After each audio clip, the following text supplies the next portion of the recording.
امریکی ریاست کیلیفورنیا کے شہر پووے کی ایک یہودی عبادت گاہ پر فائرنگ سے ایک خاتون ہلاک جبکہ راہب سمیت 3 افراد زخمی ہو گئے ہیں۔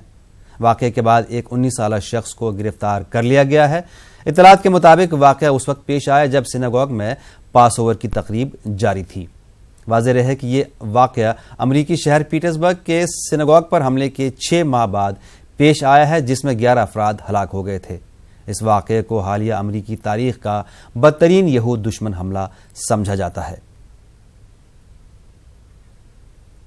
امریکی صدر ڈونلڈ ٹرمپ نے واقعے کی مذمت کرتے ہوئے کہا کہ یہ نفرت ہے کہ یہ حملے اور یہ یہودیوں کے لیے نفرت ہے۔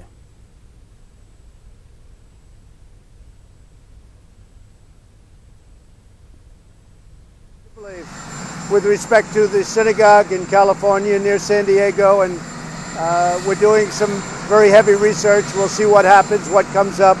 At this moment, it looks like a hate crime, but my deepest sympathies to all of those affected, and we'll get to the bottom of it. It looks like the person was apprehended, no more danger.